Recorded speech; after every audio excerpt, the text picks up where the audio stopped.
Oke, jumpa lagi di channel Pedal Biomoto. Untuk hari ini saya akan memutarkan sebuah video, yaitu video dari teman kreator kita, Bang Opung Parpelak. Dan di sini isi videonya sangat menarik sekali, yaitu kumpulan orang-orang sakit hati. Dan ini pembahasan Bang Opung Parpelak di sini sangat seru dan sangat asik kita dengar. Nah, dan nanti apabila ada teman-teman yang kurang suka dan teman-teman yang suka, nah boleh kita komen-komen di kolom komentar. Dan untuk lebih serunya dan lebih asiknya dan lucunya untuk pembahasan ini, mari kita lihat dan kita tonton videonya. Dan videonya mau saya siapkan dulu. Oleh karena itu sekali lagi saya ingin mengingatkan kita semua, setelah tanggal 20 mari kita geruduk KPK dan kantor kepolisian untuk mengingatkan bahwa segera melakukan penyelidikan terhadap Presiden Jokowi. Siap? Adili yang kami. Masih mau bahas isu tentang penyerangan yang dialami oleh Reflin Harun dan kawan-kawan? Kalau aku udah bosan. Udah bosan.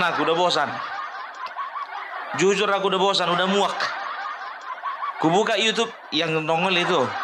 Buka TikTok nongol itu. Ku buka Instagram itu juga yang nongol.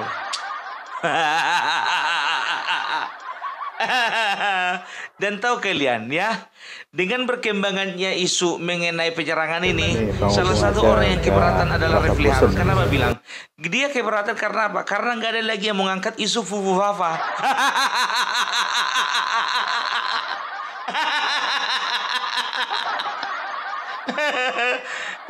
Kenapa kalian bahas ini? Pikirnya gitu kan, Fufu Fafa lo, jangan lupa Fufu Fafa. Itu diakuinya di LC, biar tahu kalian. Diakuinya. Saya melihat bahwasanya semenjak ada kejadian itu, banyak konten kreator dan YouTuber nggak mau lagi bahas Fufu Fafa. Aduh, nampak kali motivasinya kan. Memang ini manusia ya yang paling senang berselancar di atas masalah Fufu Fafa. Aku tanda tanya Refli, entah kau yang bikin. Nanya aku ya, nanya. Bisa kan nanya kan? Kan gampang aja tinggal jawab iya, tidak. Atau kok kenal sama yang bikin? Kok jadi risau kau? Kenapa kok kau keberatan orang nggak mau bahas Fufu Fafa? Ya sudah maklum kau, sudah mengerti kau ya. Sudah dari sononya yang namanya netizen bahas yang panas-panas. Karena apa? Udah muak, udah enak bahas Fufu Fafa, nggak terbukti. Dan tahu kalian, isu Fufu Fafa tenggelam, muncul isu penyerangan, yang disalahkan siapa? Tetap juga yang bikin Fufu Fafa. Gibran. Apalagi si Ferdinand Hutahayan kemarin itu, ya kan? Yang diserang Fufu Fafa, pembuat Fufu Fafa yang bikin keonaran. Mas Gibran, maaf ya, situasi Anda belum aman. Karena apapun situasi di negeri ini yang terjadi, selalu dikaitkan dengan Anda. Ya, jujur aja gue bilang, ya kan, orang ini masa kayak gitu beraninya sama anak kecil lah. Karena apa? Ngelawan yang di sampingnya mana berani dia. Lawanlah Prabowo kalau berani. Ternyata kecil-kecil cabai rawit, ya kan, kecil-kecil itu yang paling menggigit. Karena tahu orang itu, walaupun kecil-kecil si Gibran ini nggak dapatan orang ini gara-gara ini. Ini si Gibran ini salah satu yang akan mematikan langkah-langkah orang ini.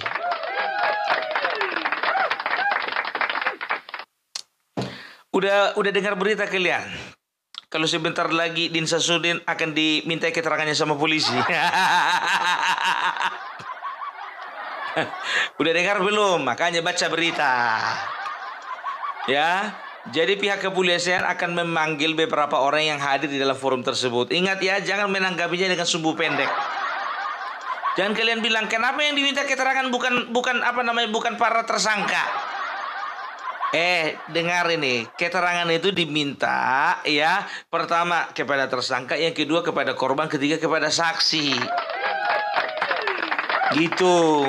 Makanya sumbu pendek jangan dipakai. Dikit-dikit yang kalian salahkan kepolisian, dikit-dikit yang salah kepolisian, kan begitu, ya kan? Jadi mungkin dia ingin tahu apa sebetulnya yang menjadi pemicu dari pertemuan tersebut, apa namanya penyerangan tersebut, ya. Tapi sebelumnya ya, aku tunjukkan dulu video ini, mana tahu ada kaitannya dengan Din Samsudin, ya. Assalamualaikum warahmatullahi wabarakatuh. Selamat sore, salam sejahtera bagi kita semua. Waktu Bang Faisal Assegaf hubungi saya bahwa kita mau melakukan konsolidasi untuk menyeret, jangan pakai kata menyeret, membawa keluarga Mulyono ke meja hijau, maka saya bilang sama Bung Faisal, sampaikan sama Al Jazeera, ya, sama panitia-panitia lain, bahwa karena kebetulan kemarin waktu tragedi di Kemang, saya juga datang walaupun saya terlambat, dan saya melihat waktu selesai, saya melihat para preman itu dibagi-bagikan duit dan di situ ada polisi. Jadi saya bilang sama Bung Faisal, kasih tahu sama Al Jazeera besok, kalau misalnya acara ini tiba-tiba diintervensi oleh polisi, mudah-mudahan ada polisi di sini atau preman, dan kemudian meminta acara ini dibubarkan seperti kemarin, maka bilang sama mereka bahwa kita tidak akan pernah mau bubar dan acara terus dilanjutkan. Kita lawan. Ya, makanya saya bilang, Faisal kalau udah klub itu maka saya bersedia mengundang, karena terus terang kemarin saya kecewa sekali di Kemang karena ternyata hotel itu yang punya penakut. Kenapa saya katakan penakut? Ketika polisi sudah datang dan disuruh menghentikan acara itu dihentikan. Itulah yang terjadi kemarin. Padahal sebenarnya menurut saya ya perlu dihentikan. Kalau pemilik ruangan itu tetap mengizinkan, kita tetap bisa melanjutkan acara. Tapi mereka takut dan tidak melanjutkan acara. Oke, itu yang pertama. Kemudian, Bung Rafli, karena waktunya singkat, saya ingin katakan begini, bahwa penyakit orang Indonesia itu mudah melupakan, satu. Kemudian kedua, mudah memaafkan. Oleh karena itu, saya khawatir bahwa setelah tanggal 20 nanti, ternyata kita semua yang ada di ruangan ini tiba-tiba lupa terhadap kejahatan yang dilakukan Jokowi. Jangan lupa ya.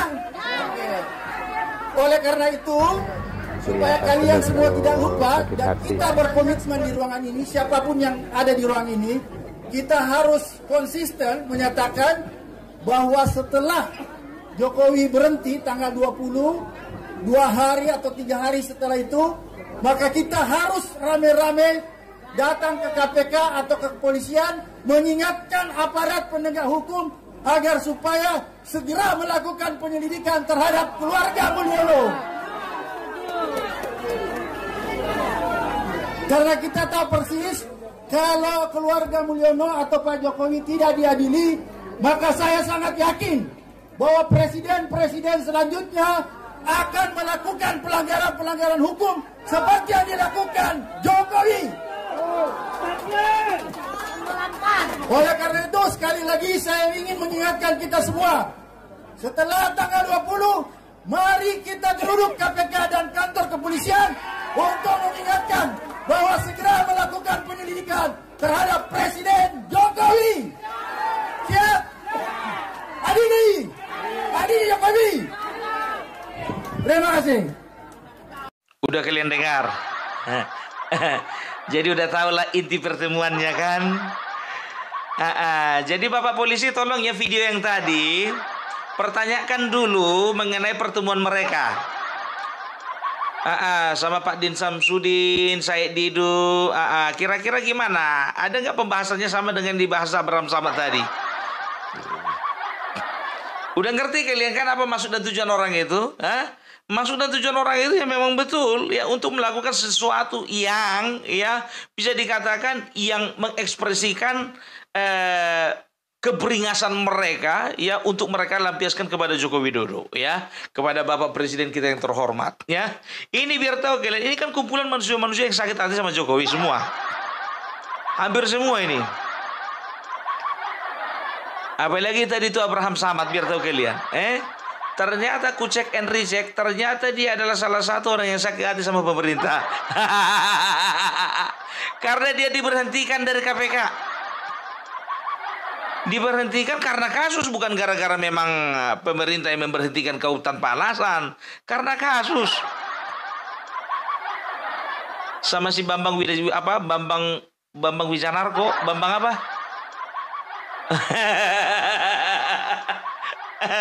Aduh. Yang satu gara-gara masalah apa ya? Pokoknya ada masalah lah orang ini ya. Yang satu lagi kalau tidak salah menyuap saksi atau mempengaruhi saksi. Oh, kalau Bambang Widianto kalau nggak salah. Bambang W itu, dia itu mempengaruhi saksi ya. Jadi mereka itu adalah contoh-contoh pimpinan KPK yang memang sebetulnya harus diganti ya kan, karena memang mereka tidak memiliki kredibilitas di dalam bertugas ya. Tapi ketika mereka diberhentikan sakit hati. Refli Harun begitu juga, ternyata makin lama tidak ada kemajuan dari BUMN yang dipimpinnya, diberhentikan sakit hati.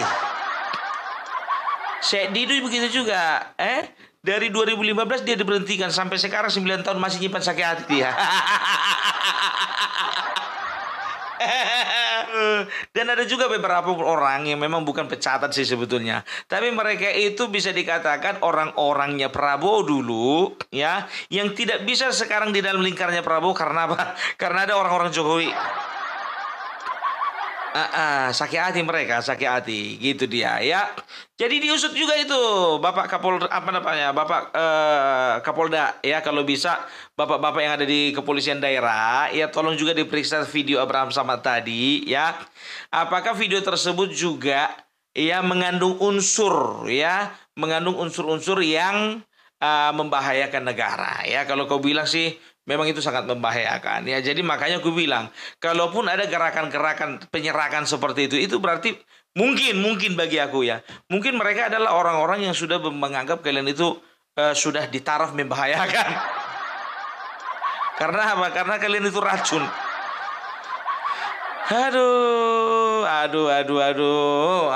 Itu dia. Jadi Bapak Din Samsudin, nanti kalau misalnya kau ya, misalnya dimintai keterangan oleh kepolisian, tolonglah ya, tolong berikan keterangan yang sejujur-jujurnya, jangan ditambah-tambahi. Kemarin kalian bilang polisi tidak tahu, rupanya polisi ada di dalam. Kalian katakan polisi tidak hadir, rupanya polisi hadir. Ya, dan sekarang biar tahu kalian ya, inilah profesionalitasnya kepolisian. Karena apa? Karena ternyata sudah ada 30 anggota polisi yang diperiksa. Jadi itu dia. Jadi jangan kalian itu selalu menuding negara, selalu menuding pemerintah, selalu menuding penguasa yang menjadi dalang dari penyerangan tersebut. Ya gitu ya. Ku bilang sama kalian ya, negara tidak peduli dengan hidup matinya kalian. Mau hidup mati. Yakin aku, meninggal salah satu dari kalian, nggak ada orang itu yang mau melayat, nggak ada. Makanya aku bilang ya, kalian aja yang terlalu berkuar-kuar. Karena gini, orang biasanya yang gonggongannya makin keras, biasanya itu mendapatkan perhatian paling banyak. Makanya sengaja menggonggong orang ini keras-keras. Ya, karena apa? Bagi kami kalian itu betul-betul adalah ya orang-orang yang memberikan nilai-nilai negatif terhadap bangsa ini. Ya, nggak perlu track record kalian itu ku umbar satu persatu ya. Nggak perlu ya. Mulai dari pecatan, mulai dari pemimpin demo yang harusnya dia pemuka agama. Ya, dari seorang militer menjadi pelaku makar. Setelah itu juga ada salah satu dari kalian dari adalah orang yang sempat aktif di dalam organisasi terlarang. Udahlah, isinya itu semua. Kalian aja mengaku bahwasanya ada yang telepon. Gimana Pak Gatot Nurmantio datang? Berarti tambahan satu lagi itu.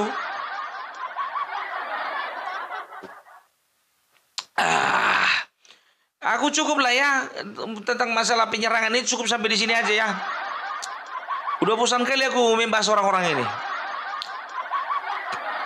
Tapi gimana pun juga, ya aku bilang sama kalian ya, jangan pernah kalian percaya dengan kesaksian orang ini. Ya, orang-orang seperti ini rela berbuat dosa, rela berbuat bohong, rela lakukan tipu-tipu hanya untuk mencapai apa yang apa yang menjadi cita-cita mereka. Itu dia. Siapa ketuanya itu? Tata Cassandra, iya kan? Kalau nggak salah 2019 kemarin itu di pembelanya siapa? Dia Bapak Prabowo, tim pemenangan kalau nggak salah. Kenapa sekarang nggak? Karena tak tahu dia, ya kan? Kalau misalnya aku gabung, ya kan? Ini akan berbahaya bagiku. Kalau kemarin kan yang menunggang, yang nompang sama Bapak Prabowo kan orang-orang kalian. Ya, kalian nompang, ya, kalian itu digendong sama Bapak Prabowo karena apa? Kalian menggendong kepentingan kalian masing-masing. Kalian menggendong masalah kalian masing-masing. Jadi sekarang kalau kalian gabung di dalamnya itu artinya kalian takut nanti ya kan masalah kalian itu akan terbuka, aib kalian terbuka. Itu dia. Ya, jadi jangan kalian bilang negara tidak hadir. Buktinya itu polisi 30 diperiksa, ya kan? Bukti paling nyata gini, ya. Kalau memang kepolisian bermain, kenapa harus ada yang ditangkap? Dilepas dong. Gampang kan bilang aja orangnya lari. Sekian banyak itu yang gak ada ketangkap. Iya, gak tahu entah kemana. Kalian sebagai polisi, dari di mana profesionalisme kalian? Kami sudah bekerja keras. Bisa aja dijawab sama kepolisian kita seperti itu kan. Tapi ini enggak ya. Ini menjawab bahwasanya tuduhan-tudingan yang kalian berikan, kalian stempelkan kepada kepolisian Republik Indonesia itu salah besar. Memang ada beberapa oknum yang melakukan hal-hal melenceng kan begitu. Tapi kan itu oknum. Sama kayak kalian. Kalian kan oknum. Iya kan? Oknumnya kalian, oknum dari bangsa ini. Ya, namanya bangsa Indonesia selalu berpikir kemajuan dan kesuksesan, ya, keberhasilan atas bangsanya sendiri. Tapi kalau kalian kan enggak, malah sebaliknya yang kalian harapkan. Makin rusuh bangsa ini makin dapatan kalian. Makin hancur bangsa ini makin dapatan kalian. Kutanya dulu sama kalian, pesanan siapa sih? Nggak usah tanya-tanya siapa aktor di belakang para penyerang tersebut. Sekarang kutanya sama kalian, siapa aktor di belakang kalian? Jawab jujur aja lah. Siapa pendana kalian? Dan apa motivasi dan tujuan kalian? Berulang kali ku bilang ya, orang ini ku bilang sama kalian ya, selama 5 tahun nanti posisi Bapak Gibran Raka Buming Raka, ku bilang sama kalian ini belum tentu aman. Karena apa? Karena mereka akan melakukan serangan-serangan terus kepada Bapak Gibran, ya, karena mereka tahu bahwasanya power dari seorang wakil presiden itu lemah dibandingkan dengan presidennya, ya. Tapi belum tentu, belum tentu. Karena Gibran ini wakil presiden beda ini, ya. Kalau misalnya ya presiden Presiden SBY, ya. SBY diambil JK, ya kan, karena dia ingin mengambil suara dari timur. SBY ngambil Budiono. Nggak perlu, karena apa? Karena figur dia sudah kuat kan begitu kan. Nggak perlu pun ada wakil presiden sebetulnya waktu itu tahun 2009 kalau nggak salah 2009 ya dia bisa menang karena apa? Figur dia, ketokohan dia sudah kuat gitu loh. Makanya dia mendapatkan suara 60%. Kan begitu. Nah Prabowo jujur saja, kalau tidak ada Gibran, aku bilang sama kalian, itu bisa si Ganjar yang menang. Apalagi kalau sudah di-endorse Bapak Jokowi. Kan begitu. Ini kan faktornya Gibran itu kan ada efek, Gibran efek. Ya, kenapa kita tidak bisa pungkiri? Karena apa? Karena Prabowo ya ingin memastikan bahwasannya, ingat ya, Prabowo mengambil Gibran ingin memastikan bahwasannya dia ya akan memberi garansi kepada rakyat Indonesia bahwasanya dia akan melanjutkan pekerjaan-pekerjaan besar yang dilakukan oleh Joko Widodo. Gitu. Ingat ya, Bapak Prabowo itu orangnya nggak busuk. Tidak sebusuk ya, dia itu mantan Danjen Kopassus. Tapi dia tidak sebusuk mantan Danjen Kopassus yang satu lagi. Yang pernah bikin apa itu, melakukan makar itu. Yang ada kasusnya pemilikan senjata api ilegal. Yang kumis-kumis itu. Ya, dia itu orangnya memegang janji. Karena apa? Sekarang gini, nggak ada yang perlu diragukan lagi. Tidak ada alasan Presiden terpilih Prabowo untuk menggantikan Gibran Rakabuming Raka. Ya, tidak ada alasannya. Karena apa? Gimana pun juga dia tahu ya bahwasanya seorang Gibran itu adalah, bisa dikatakan itu adalah jimat dia, sehingga dia bisa menang jadi presiden periode 2024-2029. Itu jimatnya itu. Ya kan? Kalau orang di sana keluar keluar di media sosial mengatakan bahwasanya Gibran akan digantikan Puan Maharani. Oh, itu mimpi. Gibran akan digantikan oleh Anies Baswedan. Oh, itu halusinasi. Iya kan? Kalau dibilang katanya Puan menjadi penggantinya si Gibran, masih masih agak menjual gitu loh. Masih agak ada kemungkinan gitu ya, tapi nggak bisa ya, karena memang ini misalnya karena Puan itu lebih berbobot, yaitu ketua DPR kan begitu. Nah, Anies, apa yang dia bisa diharapkan dari seorang Anies? Bagus-bagus aja lah kita, bah. Ya kan, itu dia ya. Jadi tolong usut tuntas ya, Bapak Kepolisian ya. Dan ingat ya, kalau misalnya memang tidak terbukti ya ada dalang di balik penyerangan ini, dan penyerangan ini terjadi oleh karena memang dari niat mereka sendiri, ya jangan sampai salahkan polisi. Orang ini kan begitu, ya kan? Ya sah-sah aja dong kalau orang misalnya menjawab, siapa yang membayar kalian? Nggak ada. Siapa yang nyuruh kalian? Nggak ada. Jadi kenapa kalian melakukan penyerangan? Kesal. Sama siapa kau kesal? Orang-orang itu. Kenapa kau kesal sama orang itu? Mereka pengkhianat. Oh iya juga ya. Jadi jangan ya kan, ingat, satu-satunya pasal yang bisa dikenakan kepada orang-orang itu ya adalah pasal pengrusakan lainnya, enggak. Tidak melakukan penyerangan. Ya kan? Tidak melakukan intimidasi, tidak melakukan ancaman. Ya, itu dia. Itu makanya aku bilang, udah tenang-tenang aja lah kalian. Ya iya memang ya, kalau ada pasal penganiayaan, tapi kan nggak semuanya. Ya kan, ya siapa yang memukul itu yang dikenai pasal. Maksudnya 3 orang yang tertangkap itu, yang kuncir itu ya, dia kan nggak melakukan penganiayaan, dia cuma pengrusakan aja. Kalau yang lain mungkin adalah ya penganiayaan gitu ya kan. Oke lah dulu ya. Jadi tolong ya, video mengenai Abraham Samad itu, aku rasa itu sudah menjadi referensi bagi kita semua. Ya, apa yang akan mereka lakukan dan apa menjadi rencana mereka. Oke, salam NKRI, NKRI Negara Mati. Oke, gimana menurut teman-teman tentang pembahasan dan pendapat Bang Opung Parbela tentang videonya? Dan nanti apabila teman-teman ada yang berbeda pendapat atau bersependapat, kita komen-komen aja di kolom komentar. Oke, sampai jumpa di video berikutnya.